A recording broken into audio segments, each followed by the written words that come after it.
Hi, I'm speaking tonight on behalf of a new Solana Beach citizen group, the Friends of Fletcher Cove. Our goal is to protect public use and access to Fletcher Cove Community Center, Overlook Park, Fletcher Cove Park, and nearby coastal resources. Currently, a small group with political connections is pushing a voter initiative that will force the city to allow private parties of 100 people twice every single weekend with unlimited alcohol at Fletcher Cove Community Center and Overlook Park. If passed, the initiative, at a cost of $300,000 for a special election, will cause the loss of already scarce public parking in the area of Fletcher Cove Park on the weekends. There's no question that the resulting loss of parking spaces will severely restrict public access to the beach, Fletcher Cove Park, the picnic tables, and the blufftop viewing areas at Overlook Park. The initiative overrides at least 2 city laws, and if enacted, cannot be modified by the City Council, even if it causes serious problems. This is the wrong way to establish a use policy. We're concerned about the misinformation being disseminated to the community by the initiative sponsors via spam emails, advertorial articles, and by the paid signature gatherers. First, regarding the current use of the community center, in the August 1st Solana Beach Sun, Mary Jane Boyd states, quote, "The recently remodeled center sits almost unused, and that neighbors, quote, would prefer the event venue sit empty." The initiative sponsors repeatedly echo Ms. Boyd's claim that the community center is hardly used. However, as you can see on the screen, the community center schedule shows that every month throughout the year, the facility is used regularly, Monday through Saturday, often from 7:30 in the morning until 7:30 at night, including meetings on some nights lasting until 9:30 p.m. Uses at the facility include educational classes, meetings of nonprofit organizations such as the Lions Club, summer camp, and many other public activities. Friends of Fletcher Cove want the public to know existing uses at the community center continued up until the time the building was demolished, and after renovation, all of the existing uses resumed. Next slide, please. Secondly, initiative sponsors repeatedly claim they were promised the remodeled community center would be available to rent for private parties on the weekends. Initiative sponsors sent a spam e-blast on August 2nd, which says, quote, "As promised on a colorful poster about the community center renovation, the proposed design is versatile and can facilitate classes, meetings, civic events, and celebrations." I want to make it very clear.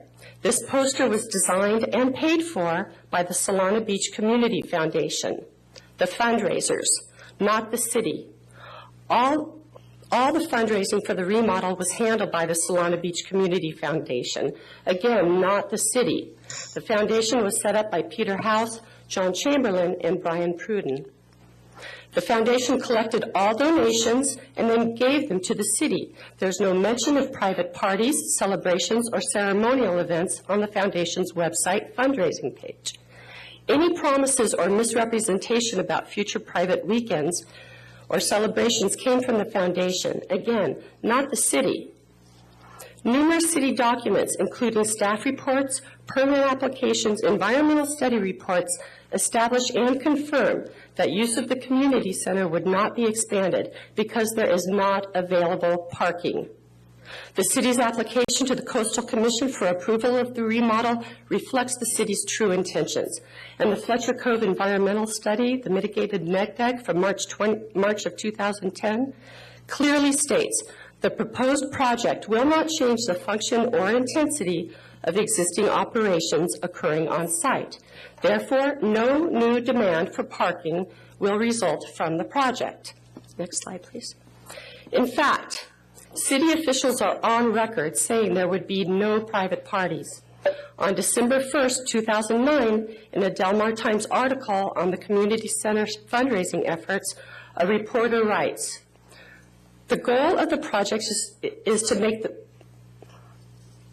The goal of the project is to make the Fletcher Cove Community Center desirable for meetings, city events, and a gathering point residents will want to take advantage of, except for one thing. Deputy Mayor Lisa Huebner is then quoted, "We can't have parties," Huebner said. "We have an agreement with the neighbors.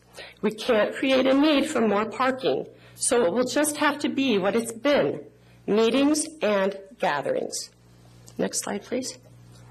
The Friends of Fletcher Cove and Community Center neighbors have always been and remain willing to compromise. In the same August 1st letter to the Solana Beach Sun, Ms. Boyd states, quote, "Advocates for the center use made numerous concessions, but the neighbors are unwilling to compromise." Ms. Boyd's statement is blatantly false. The neighbors proposed a compromise policy from the very outset on June 14, 2012, in a written proposal copied to the city. The truth is well documented in the city staff reports. 2 letters and many emails were sent to the city by neighbors, all offering to compromise. In fact, we were willing to compromise on every single issue except alcohol, which is not allowed by code. Finally, it's not true that the only opponents of the facility's use are a few of the community center's immediate neighbors. Residents from all areas of Solana Beach are concerned about the negative impacts an unreasonable policy might have, including parking problems, traffic, safety hazards, etc. Take the time to go back and read the staff reports. Look at the letters. Look at the number of people who came to support us at the meetings. There are a large number of Solana Beach residents opposing this who are not immediate neighbors. They are people who want to be able to drive down to Fletcher Cove, find a place to park, and enjoy the beach and park area. The Friends of Fletcher Cove support all of the existing public uses of the community center and some new limited private uses, as long as policies are established to protect public access and maintain the safety of visitors and residents in the area. The voter initiative is a strong-arm tactic, and its policies will create parking and safety problems in the area around the community center. The compromise petition recently circulated by Bruce Gresham is a good starting point.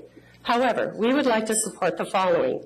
Number 1, allowing only one private event per weekend on alternating weekends will give the neighborhood a reasonable break, while still allowing regular use. We feel it's unreasonable for not only our neighborhood, but all Solana Beach residents to tolerate problems with parking, noise, etc. every single weekend. Number 2, hours should be Friday from 5 to 10 p.m., Saturday from 11 to 10 p.m., and Sunday 11 to 7 p.m. 3, we request a maximum occupancy of 50. Next, there is no need for amplification at the community center. It's a small space. Many of us have been to multiple meetings down there, none of which required a microphone. We request no live amplified music, DJs, brass instruments, and no amplification or microphones for verbal speakers. Number 5, we ask the city to not restrict the public's access to the patios or grassy areas around the facility during private events. Do not cordon off any areas around the facility. There should be no alcohol consumed outside of the facility. Number 6, please limit the rentals to Solana Beach residents. The sponsor should be required to attend the event. We have made our position on alcohol clear. It seems contrary to allow alcohol at Fletcher Cove Community Center and not at La Colonia Park. Alcohol is not allowed on any beaches, parks, or city property. There are obvious safety issues. If alcohol is to be allowed at Fletcher Cove, it should be allowed only indoors. And please, make sure the policy is enforceable.